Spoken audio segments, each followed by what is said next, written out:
Liga Arab Saudi, Al Nassr nyaris kalah. Francisco Farioli resmi latih Ajax Amsterdam. Here we go, Juventus sukses dapatkan Thiago Motta. Copa America resmi terapkan kartu pink.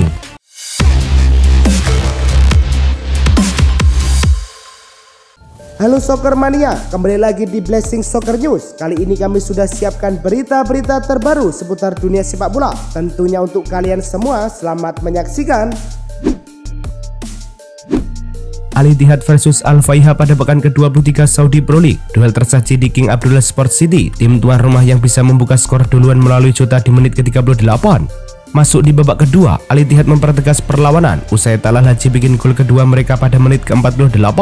Memasuki menit ke-78, Al Ittihad mempertegas keunggulannya menjadi 3-0 berkat gol yang dicetak oleh Marwan Al-Sahafi. Fahra Al-Samrani melebarkan skor Al Ittihad menjadi 4-0 pada menit ke-87. Dia berhasil mencetak gol penutup tuan rumah. Damak sempat mencetak gol hiburan saat laga memasuki menit ke-93 usai Farouk Cafai mencatatkan namanya di papan skor. Atas hasil ini, Al Ittihad berada di urutan kelima Liga Arab Saudi dengan 54 poin dari 33 laga. Al Tawan versus Al Hilal pada pekan ke-33 Arab Saudi tersaji di Kingdom Arena. Al Hilal mampu unggul lebih dulu usai Salim Al-Dawsari berhasil mencetak gol pada menit ke-40. Menjelang akhir babak pertama, Al Hilal kembali mencetak gol tambahan pada menit ke-48 melalui Saud Abdul Hamid. Al Hilal mencetak gol ketiganya saat laga berjalan 60 menit. Kali ini giliran Malcolm yang mencatatkan namanya di papan skor. Al Taiz sempat bisa memperkecil kedudukan menjadi 3-1 usai Andre Kodera mencetak gol hiburan pada menit ke-64. Kemenangan ini membuat Al Hilal kokoh di peringkat pertama dengan 93 poin dari 33 laga. Al Nassr versus Al Riyadh dalam lanjutan Saudi Pro League. Bermain di King Saud University Stadium, pasukan Luis Castro bisa unggul terlebih dahulu lewat Otavio. Tendangan Otavio tak bisa diselamatkan kiper Al Riyadh. Al Nassr berbalik tertinggal setelah Al Riyadh melesakkan 2 gol. Gol pertama terjadi pada menit ke-26 melalui Andre Gray. Setelah itu, M. Al-Akel membalikan keadaan dengan membawa Al Riyadh unggul 2-1. Skor tersebut bertahan hingga jeda. Setelah berjuang, untungnya Al Nassr bisa menyamakan skor. Adalah Meshari Al-Nemer yang menyamakan kedudukan menjadi 2-2. Hasil ini membuat Al Nassr di posisi kedua klasmen Saudi Pro League dengan 79 poin dari 33 laga. West Ham resmi memiliki manajer baru. Klub Premier League itu mengumumkan perekrutan pelatih asal Spanyol Julen Lopetegui untuk menggantikan David Moyes. Pria 57 tahun itu dikontrak selama 2 tahun dengan opsi perpanjangan tahun ketiga. Rencananya, Lopetegui akan bekerja di klub London tersebut mulai 1 Juli 2024 mendatang. Kesepakatan antara West Ham dan Lopetegui sejatinya sudah tercapai sejak 2 pekan lalu. Lopetegui akan bertemu skuadnya untuk pertama kalinya saat para pemain kembali untuk latihan pramusim di Rush Green pada awal Juli. AC Milan hari ini resmi meluncurkan seragam kandang tim yang baru untuk menyambut musim kompetisi 2024-2025. Desain jersey tim kembali ke mode klasik yang memadukan garis-garis merah hitam secara vertikal. Lalu pada bagian kerah Puma menerapkan desain huruf O yang ditimpa dengan warna putih. Aksen warna putih ini juga ditemukan pada bagian lengan jersey, nameset pemain, dan pada logo Puma sendiri.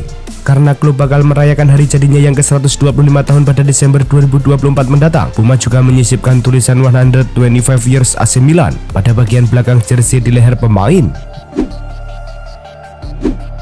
Copa America 2024 yang akan digelar di Amerika Serikat dari 21 Juni sampai 14 Juli mendatang akan membekali wasit mereka dengan kartu pink di samping kartu kuning dan merah. Kartu pink tersebut adalah tanda bahwa perlunya dilakukan pergantian pemain karena dugaan cedera kepala atau gegar otak. Peraturan baru ini disahkan menjelang turnamen dimulai sebagai bagian dari usaha CONMEBOL untuk mengedepankan kesehatan dan keamanan para pemainnya. Protokol tersebut memperbolehkan pergantian ke-6 jika ada seorang pemain yang diduga mengalami cedera kepala. Salah satu sosok yang sudah sejak lama dikaitkan dengan Juventus adalah Motta. Kini, perburuan si nyonya tua terhadap tanda tangan sang allenatore akhirnya membuahkan hasil. Jurnalis Fabrizio Romano pada Kamis 23 Mei 2024 petang waktu Indonesia Barat mengabarkan bahwa Juventus dan Motta telah mencapai kesepakatan dan akan diumumkan ke publik sesegera mungkin. Motta diklaim sudah memberitahu Bologna soal keputusan untuk hengkang dan menerima pinangan Juventus. Motta diyakini akan mendapat kontrak berdurasi 2 tahun atau hingga Juni tahun 2027 mendatang. Arne Slot mulai bekerja. Pada tahap awal, ia ingin memperkuat barisan pelatih dengan orang-orang terbaik dan bisa dipercaya. Slot masih butuh asisten pelatih khusus untuk bola mati. Oleh karena itu, Liverpool mengiklankan lowongan pekerjaan tersebut melalui LinkedIn. Menurut beIN Sport, The Reds menggunakan aplikasi pencari lowongan pekerjaan itu untuk mencari kandidat terbaik. Liverpool juga mengungkap apa yang akan diterima sebagai pelatih spesialis bola mati. Selain gaji, juga ada program pensiun. Sang pelatih juga akan mendapatkan 25 hari libur, ditambah 8 hari libur nasional dan opsi 5 hari tambahan. Scott Carson telah menandatangani perpanjangan kontrak 1 tahun dengan City, membuatnya tetap di klub hingga musim panas tahun 2025. Pemain berusia 38 tahun itu bergabung dengan klub pada tahun 2019 dan sekarang telah menyetujui 12 bulan berikutnya di Etihad Stadium. Dia awalnya tiba dengan status pinjaman sebelum menyelesaikan transfer gratis pada musim panas tahun 2021. Setelah melakukan debut seniornya untuk Leeds United sejak Januari 2004, Carson kini akan melanjutkan karirnya ke musim ke-21 sebagai seorang profesional. Orjan Nyland akan terus berada di Sevilla FC. Kiper Norwegia itu telah menandatangani perpanjangan kontrak yang akan membuatnya tetap di klub hingga 30 Juni 2026. Pada musim pertamanya di Sevilla, Orjan telah membuat 27 penampilan. 23 dari 27 penampilan itu datang di La Liga, bersama 2 di Copa del Rey dan 2 di Liga Champions UFA. Dia telah mencatatkan 7 clean sheet. Nyland telah membuat 52 penampilan untuk Norwegia dan dia memiliki kesempatan untuk meningkatkan caps-nya itu karena dia telah dipanggil untuk pertandingan persahabatan Juni nanti. Manchester United resmi memilih Diogo Dalot sebagai pemain terbaik untuk musim 2023-2024. Di musim yang mengecewakan, fullback Portugal terbukti menjadi salah satu pemain yang tampil konsisten di bawah asuhan Erik ten Hag. Ia terbukti menjadi salah satu pemain kami yang paling berkembang di lapangan dengan membuat 49 penampilan jelang final Piala FA melawan Manchester City. Dalot tidak hanya menambahkan lebih banyak konsistensi pada para pemainnya, tetapi dia juga memainkan beberapa peran penting berbeda dan terbukti menjadi anggota penting tim ten Hag. Back Manchester United Harry Maguire hanya akan jadi penonton pada laga final Piala FA melawan Manchester City. MU akan meladeni rival sekota di Stadion Wembley. Maguire tidak bermain sejak 27 April setelah cedera otot saat latihan. Ia selalu dalam posisi diragukan tampil pada final turnamen Piala sepak bola tertua di dunia ini dan terkonfirmasi 2 hari menjelang final. Maguire diperkirakan akan pulih dalam 3 pekan. Menurut ten Hag, Maguire hanya tak dapat pulih sesuai harapan para pelatih dan tim medis MU. Alhasil peluangnya tampil di Euro masih terbuka. Claudio Ranieri sudah memutuskan tidak lagi menjadi pelatih selepas membawa Cagliari bertahan di Serie A Italia. Dia sudah menjalani laga terakhir bersama Cagliari melawan Fiorentina. Ada laporan bahwa mantan manajer Chelsea dan Leicester City itu akan pensiun setelah meninggalkan Cagliari pada akhir musim. Namun, Ranieri tidak mengonfirmasinya dan mengatakan bakal mempertimbangkan tawaran dari tim nasional. Ranieri belum bisa membayangkan tawaran bakal datang dari negara mana, sekalipun itu adalah negara yang gagal di Piala Eropa nanti. Italia telah mengumumkan skuad sementara untuk Piala Eropa 2024. Sebanyak 30 pemain dipanggil oleh pelatih Luciano Spalletti untuk menjalani pemusatan latihan jelang turnamen. Jumlah tersebut akan dipangkas menjadi 26 orang sesuai batas kuota yang diberikan. Skuad ini tergolong hijau dengan caps tertinggi dimiliki Gianluigi Donnarumma dengan 61 penampilan. Italia tergabung di grup B bersama Albania, Spanyol, dan Kroasia. Sebelum berangkat ke Jerman, mereka akan lebih dulu menghadapi Turki dan Bosnia-Herzegovina dalam uji coba yang digelar 4 dan 9 Juni mendatang untuk melakukan finalisasi skuad. The Blues secara mengejutkan berpisah dengan Pochettino hanya 2 hari setelah matchday terakhir Liga Premier Inggris 2023-2024. Sekarang mereka akan berpacu dengan waktu untuk mendapatkan manajer baru sebelum pramusim dimulai Juli nanti. Menurut Sky Sport, Todd Boehly dan Clearly Capital telah menetapkan deadline penunjukan pelatih dan mereka ingin mengumumkan pengganti Mauricio Pochettino sebelum akhir pekan depan. The Blues ingin sang pelatih baru mendapatkan waktu sebanyak mungkin untuk memulai proses kerja dan adaptasi di Stamford Bridge.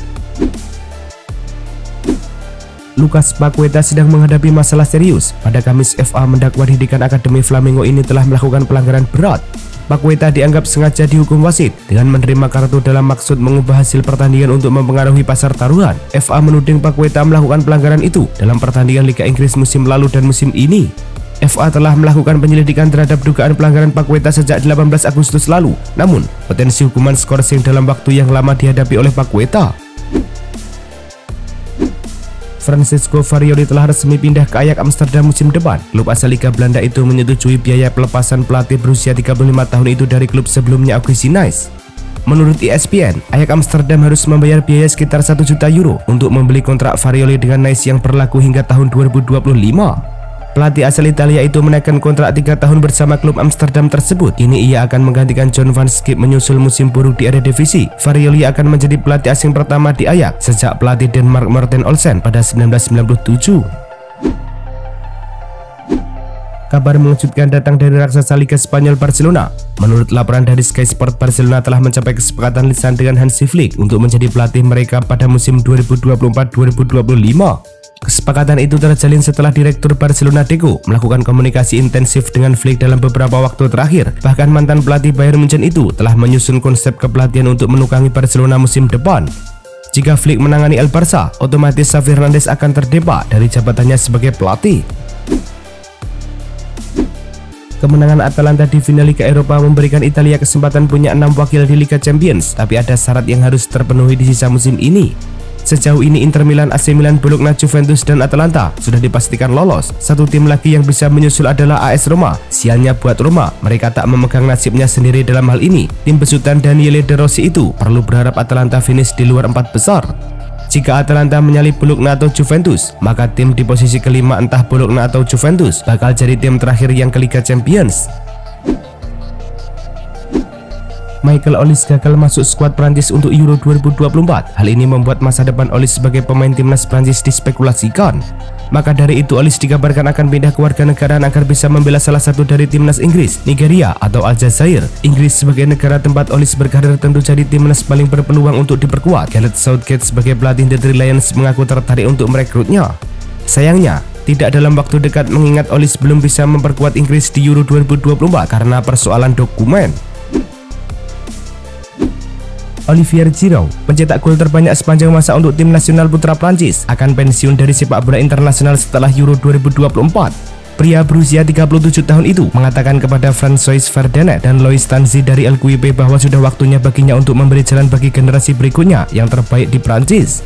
Giroud telah mencetak rekor putra 57 gol atas 131 caps Prancis dan memenangkan Piala Dunia 2018. Ia juga merupakan anggota skuad yang menjadi runner-up Euro 2016 dan menjuarai National League edisi 2020-2021. Alexis Mac Allister tampil sangat baik bersama Liverpool, padahal ia cuma dibeli dengan bandrol 35 juta pound sterling saja dari Brighton. Penampilan Mac Allister ini kemudian disebut mulai menarik perhatian klub lain. Klub itu adalah raksasa La Liga Real Madrid. Kabarnya Madrid sudah memantau performa Mac Allister.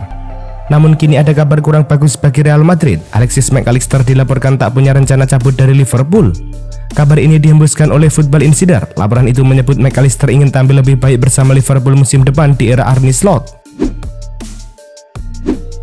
Kini ada klub baru yang ikut terjun dalam perburuan Rafael Leao. Klub tersebut adalah Al Hilal. Kabar ini diklaim oleh media Portugal, O Jogo. Mereka menyebut Al Hilal mengincar Leao karena mendapat instruksi dari pelatihnya, yakni Jorge Jesus. Leao sendiri disebut punya klausul rilis sebesar 175 juta euro. Namun Al Hilal dilaporkan akan mencoba menggoda Milan dengan tawaran awal senilai 100 juta euro lebih. Al Hilal akan mengirim tawaran itu pada ayah Rafael Leao, yakni Antonio. Ia akan menjadi perantara bagi pihak Al Hilal dan AC Milan. Laporan itu juga menyebut tawaran fantastis itu akan segera dilayangkan pada pihak Milan. Bayern semakin dekat untuk mengamankan Kompany sebagai pelatih kepala mereka yang baru. Namun negosiasi dengan Brunei terbukti menjadi rintangan. Meskipun klub telah mencapai kesepakatan secara lisan dengannya, mereka belum membuat terobosan dalam pembicaraan dengan Brunei sebagaimana klub Inggris itu menuntut kompensasi sebesar 20 juta euro. Bayern dikabarkan ragu untuk memenuhi biaya tinggi tersebut. Namun negosiasi kedua klub terus berlanjut. The Clarets tetap teguh dengan tuntutan mereka karena Kompany terikat kontrak hingga tahun 2028. Wayne Rooney kemungkinan akan kembali ke dunia manajerial untuk pertama kalinya sejak dipecat sebagai bos Birmingham City. Legenda Manchester United itu telah didekati oleh klub Championship Plymouth Argyle dan jadi kandidat utama menurut The Telegraph. Plymouth membutuhkan manajer baru setelah memecat Ian Foster setelah hanya 3 bulan bertugas. Foster didepak pada April seusai mengalami 8 kekalahan dalam 11 pertandingan. The Pilgrims berhasil bangkit pasca kepergiannya dan menghindari degradasi ke League One. Itulah tadi kumpulan berita-berita terbaru dari kami. Simak terus berita-berita terbaru lainnya dan jangan lupa like, komen, dan juga subscribe.